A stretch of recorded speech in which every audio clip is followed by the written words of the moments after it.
আসসালামু আলাইকুম everyone, welcome to my daily blog. সেদিন আমরা গিয়েছিলাম একটু জিও উদ্যানে। জিও উদ্যানে যাওয়ার পরিকল্পনা ছিল না আমাদের। আমরা গিয়েছিলাম একটা কাজে। তো কাজটা শেষ করার পরে আমরা দুপুরের দিকে 4টার পরে আমরা জিও উদ্যানে গিয়েছিলাম। জিও উদ্যানে যদিও আমার কয়েকবার যাওয়ার সুযোগ হয়েছে, বাট ভিডিও বা হচ্ছে ভিডিও করা বা এরকম সময় দেওয়া এরকম সুযোগ হয় নাই। আমরা ভিডিও আর জিও উদ্যান তো হচ্ছে অল্প কিছুদিন হলো আবার হচ্ছে এরকম সবাই আসা যাওয়া করতেছে। এতদিন তো মানে কেমন তেমন লোকজন তেমন যেত না। তো আমরা সেদিনকে জিও উদ্যানে গিয়েছিলাম, তো ভাবলাম এটা সবার সাথে একটু শেয়ার করব, এটার জন্য ভিডিও করে নিয়েছিলাম। জিও উদ্যানে যেতে যেতে জিও উদ্যানে ঢোকার প্রথমে যে একটা ভাইব থাকে, যদিও আমি ওইটা দেখতে দেখতে আর ভিডিও করা হয়নি। অনেক শিমুল ফুল থাকে, আর হচ্ছে একটা আমরা যে ব্রিজ পার হয়ে যে জিও উদ্যানের ভিতরে ঢুকি, সেটা সেটা আমার কাছে খুবই সুন্দর লাগছে। এই জায়গাটা আমার মনে হয় যে খুব সুন্দর।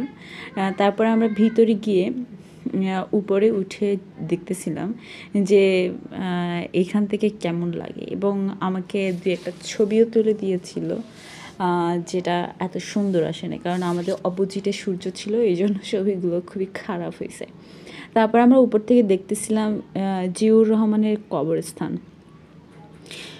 মনে হয় না জিয়াউর রহমানের কবরস্থান একটা কী বলবো, একটা আর্টিফিশিয়াল কিছু।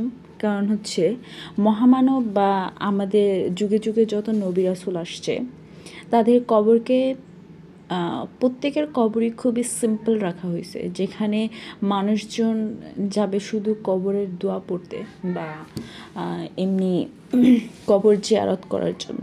কিন্তু এই কবরস্থানে সবাই এসে ছবি তুলে, সবাই টিকটক বানায়, কেউ কেউ ভিডিও বানায়। তা আমার কাছে জুতা নিয়ে সবাই কবরস্থানকে সবাই অনেক সিম্পল রাখতে বলছে, এবং এটা মন থেকে উপলব্ধি করতে বলছে। আমার কাছে এটা মনে হয়। বাট এই কবরস্থানটা বা আজকাল যে বড় বড় যে মানুষগুলো, তাদের একটা কবরস্থানকে যেভাবে ঘিরে যে ধরনের সংস্কৃতি পালন করে, আমার মনে হয় যে ইসলামের দিক থেকে কিছুটা হলেও অযৌক্তিক। তার পাশাপাশি এখানে ঘুরে দেখতেছিলাম, এখানে সবুজ ঘাসগুলো আমার কাছে যে এত ভালো লাগতেছিল, এবং চারপাশে শুধু সবুজ সবুজ ছিল। এবং এখানে একটা মসজিদও ছিল, যদিও মসজিদে মহিলাদের গিয়ে নামাজ পড়ার সুযোগ আছে কিনা আমি জানি না, বাট আমার নামাজ পড়া হয় না আর কি। বাই দ্য ওয়ে, আমি এই ভিডিও চলাকালীন অবস্থাতেও আমার খাওয়া বন্ধ রাখি নাই।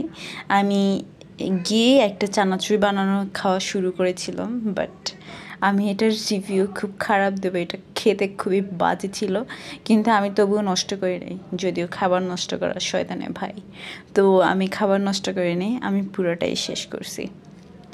এরপরে আমরা একটু কর্নার সাইডে গিয়েছিলাম, যেখানে বড় বড় গাছপালা ছিল, এবং বনের মধ্যে বা কোনো যেখানে গাছপালা থাকবে সেখানে সবথেকে সুন্দর সুন্দর জায়গা এটাই বলা যায়, বা সেই জায়গাটা পরিপূর্ণ হয় যদি সেখানে সেই গাছের পাতাগুলো পড়ে। তো এই জায়গাটা একেবারে পরিপূর্ণ ছিল গাছে পাতা।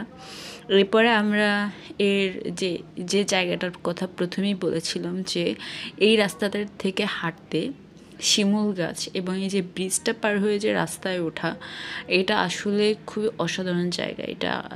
এটা আমার মনে হয় সবারই ভালো লাগবে। এরপর আমরা এই ব্রিজটা থেকে হাঁটতেছিলাম, এবং এখানে অনেক কি বলে পেন্টার টাইপের কিছু, যেগুলোতে বাসায় সাজায় রাখা যায়। যদি আমি এই ব্যাপারে ভালোভাবে জ্ঞাত না, আমি শিখবো, আস্তে আস্তে শিখতেছি। তো এগুলো খুবই ছিল আমার কাছে, এগুলো দেখতে খুব সুন্দর ছিল, বাট নেওয়া হয় নাই আসলে।